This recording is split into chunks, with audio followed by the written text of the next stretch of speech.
Muri yeZimbabwe tinokuchingamidzai zvekare kune chimwe chirongwa pano paZim Facebook Secrets and Confessions. Tadzoka zvekare nemamwe mamessages. Rekedzai tibva tapinda mumamessages edu atadzoka takakubatirai. Message yedu yekutanga yakamira sekudai so. Hanzi makadi zvenyu mukoma, vanhu ngwarirai, ini ndakamboshanda mumochwari. Munozviziva here kuti vanhu vazhinji vanochema mufi wavo voti vaviga mufi wavo, but vazhinji vacho vanoviga dzisiri hama dzavo. Izvi ndo zvinoitika kazhinji kacho mumamochwari. Ndo zvaiitika zvekare pamochwari apo pandainge ndichishanda. Ndakazotozviziva mushure mekunge ndatanga kuwirirana nemwana wemurungu uyowo ainge ari driver. Saka vaiwanzokuti dzimwe nguva ivo vari vaviri, boss nemwana wavo, votoendesa mutumbi uyo watinenge tambochengeta pamochwari pedu ipapo, vongoenda vari vaviri. Izvo kwavanenge vachienda ikoko vanenge vachitoendesa mutumbi usiri iwo, because vaishandidzana nedzimwe n'anga idzo dzinoita zvekurombesa. Saka munhu aiti kana nguva yake yekuti ange achichekeresa kana yakwana, then wacho anenge afa ari weukama, mukadzi, mwana kana kutiwo mutorwa just, aibva achizounzwa munhu uya pamochwari pedu. N'anga yaitouya usiku yobva yagadzira mutumbi wacho iwoyo, then vobva vachizotsvaka zvekare umwe mutumbi like mastreet kid kana vamwe vaya vanongofa vogara kumochwari kwenguva yakareba, vaitoenda votonotorwa kuparinyatwa uko vachiita madhiri nevamwe vainge vachishandako kumochwari. Vaya vanenge vakafa vakakanganwikwa vakamirira kuti vange vachizovigwa nehurumende, mitumbi yavo ndo yaizotorwa yobva yachizounzwa kumochwari, our private funeral home irimo muHarare, then vobva vachizogadzirwa nen'anga yacho iyoyo. Mushure mekunge vagadzirwa nen'anga, then hama dzemufi kana dzichizouya mangwana acho makuseni dzinouya dzotoita body viewing, dzotoona sekunge ndiye mufi wacho wavanenge vauya kuzotora, but anenge asiri iye. Vanenge vachingoona zvinhu zvisiririzvo. Iye mufi anenge atorimo mumafriji emumochwari medu. Zvose izvi ndichizozviziva. This was after ndatanga kuwirirana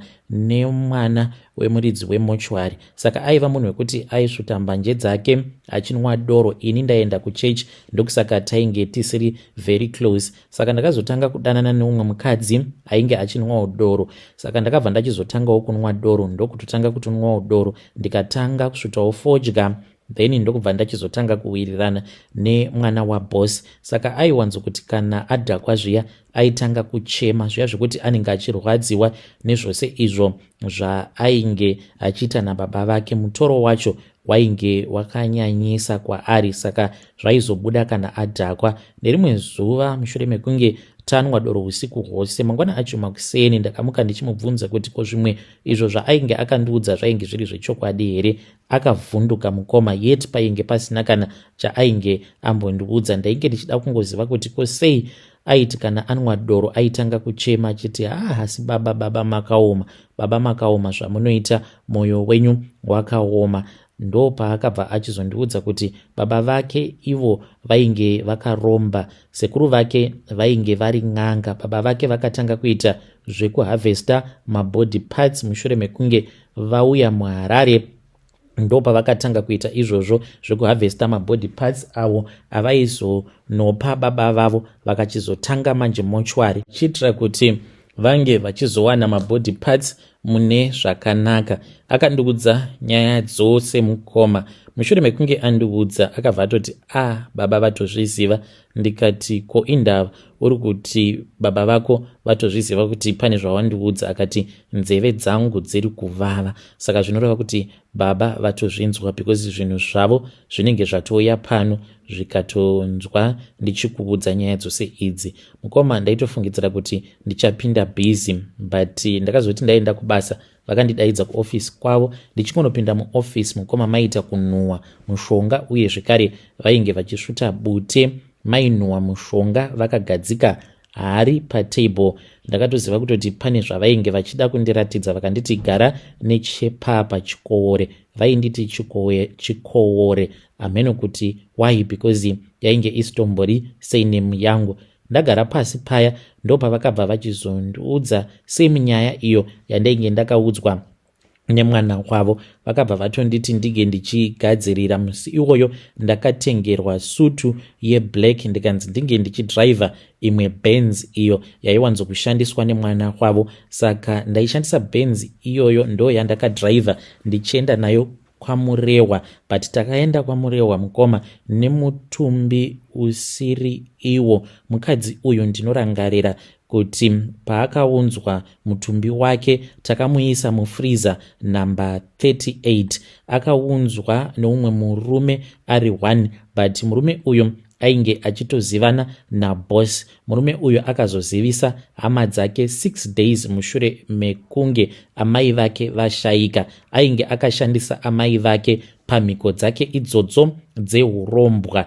Then after 6 days pakabva pachizouya n'anga. Ndikanzi sezvo ndainge ndiri ini ndainge ndichazodrive motikari yacho tichiperekedza mutumbi uyu kunousiya kwaMurewa, ndaifanira kuti ndinge ndichizovapo apo panenge pachizoitwa mhiko dzacho. Mhiko dzakaitwa mukoma, zvimwe zvinhu zvandainge ndisinganzwisisi panguva yacho iyoyo.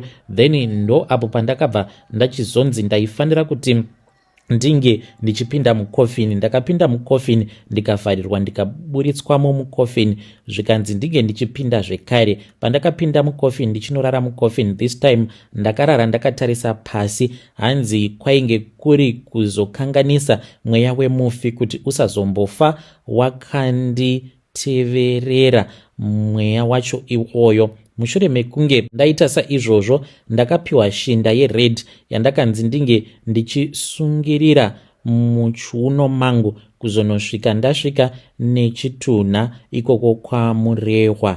After that ndipo apo pakazounzwa umwe mutumbi. Benzi iroroka I think rakaita zvekupondewa mukoma. Handidi hangu kutaura zvakawanda.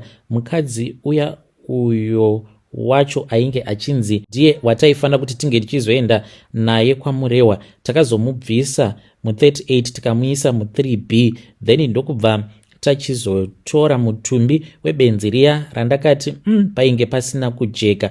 Ndakangonzi hangu mutumbi wacho wainge watorwa kupare, but mukoma munhu iyeye ainge achangobva mukupondewa ende rainge riri benzi. Ndokubva tachizomuisa muya umo matainge takamboisa mutumbi wemurume uya ainge akaromba munamba 38. Hama dzacho dzakazouya, ini hana yangu yainge ichirova because ndainge ndichiziva dhiri rose iro rainge richiitwa apa ndainge ndisati ndakambozviita before, ndichitya zvekare kuti ndaikwanisa kuzosungwa kana kuri kunzi hama dzemufi dzikazviona kuti mutumbi watauya nawo sandiwo. Apa amai vaya vekufa vainge vakabviswa mabody parts.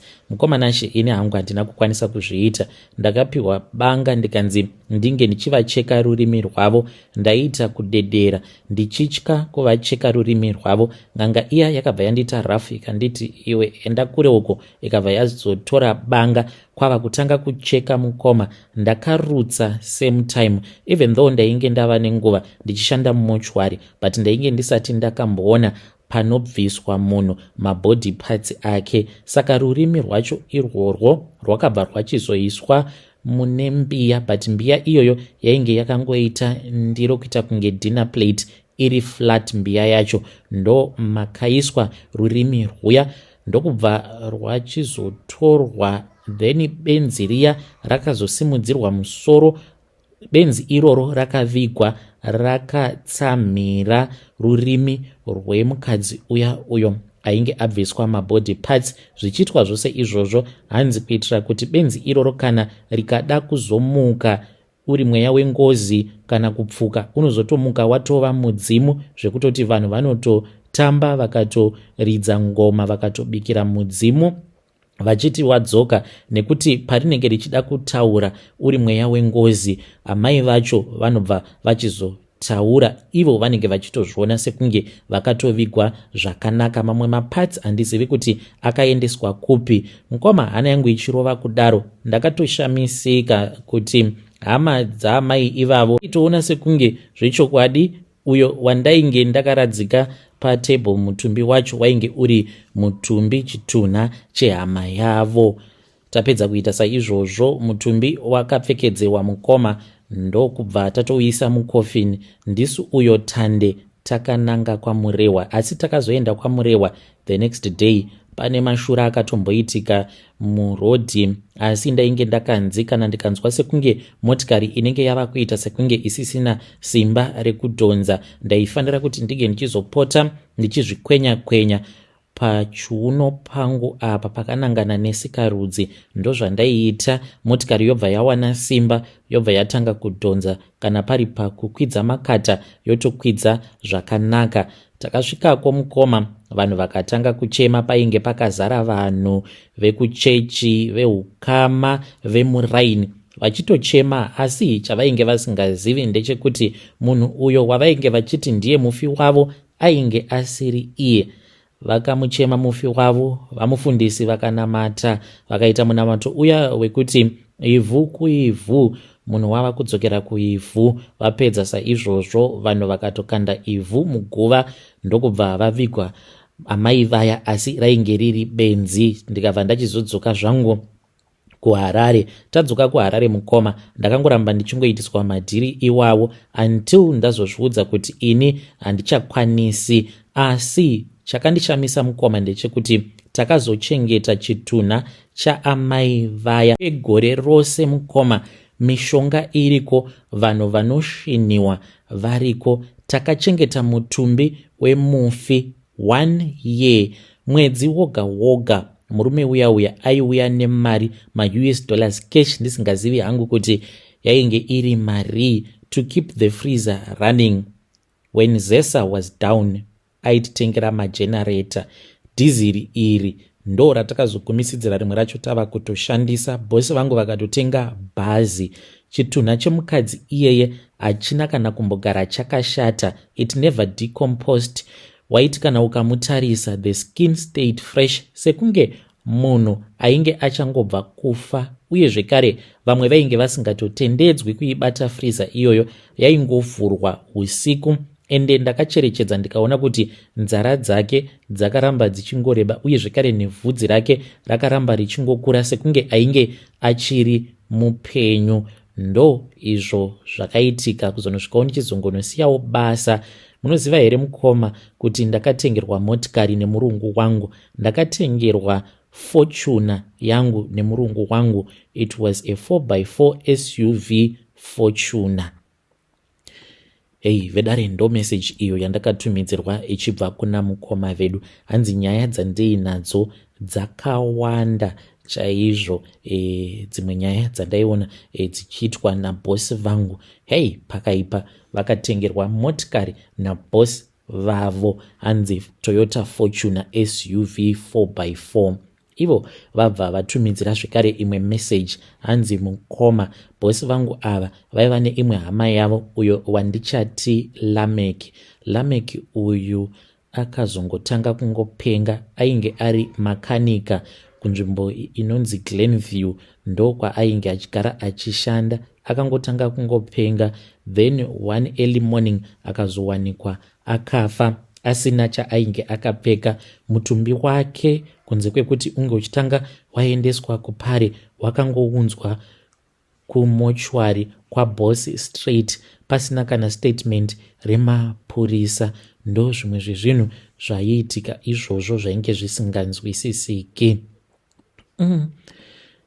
Zvakangooma hazvo veduwe. Ndo imwe message iyo yandakatumidzirwa ichibva kuna mukoma vedu avo. Ngatizamei kuti tinge tichitaura navo mukoma vedu ava mucomment section. Strange things indeed they do happen in this world. Rekedzai tibva taenda panyedu inotevera. Hanzi makadii mukoma? Ndiri murume ane makore 27. Kwandinogara handichatauri kuitira safety yangu kamukoma. Ndakaurayawo tsano hanzvadzi yemukadzi, tikaibvisa maparts, tikarasa mutumbi mumvura. zvakatangira pamarooro pandairoora mukadzi wangu. Tsano vaitaurisa like mari iyi shoma, hanzvadzi yangu haingaendi nemari shoma. Mukoma zvainge zvakaoma. Ndakabva ndatongonzwa ndichitongobhoyekana navo apa ndainge ndisati ndatombopedza kuroora kwacho. Saka kubva ipapo Tsano ndakabva ndavamaka nemwoyo wangu wose kundishora kwavakaita. Imi vanhu, imi kunze uko munofanira kuziva zvekutaura nepekuti unenge uchifanira kuti unge uchinyarara, kwete kuda kunzi unotaura nguva dzose, because mukutestana muya masimba hauzivi kuti umwe munhu anotsamwa kusvika papi. So you need to be very careful. Seni zvangu so ndakati ndiine friend yangu takangotanga kuita nyaya dzeupenyu, achitoti ini ndafunga hangu kuromba, inga vamwe kunze uko vari kuzviita zvichingofamba wani. So tinofanira kutombotraya kana uchida. Ndakabva ndabvuma mufunge zvenyu mukoma. Ndaiva ndisina hangu mari yakawanda, but mhuri yaitodya ichiguta, but nekusada kusaririra ndakati handei kwaunoziva kwacho ukawana time. Takati 1 week yapera takapinda murodhi tikatanga kuenda kuMozambique. Takananga kuMozambique taitozviona tatova mamilioneya.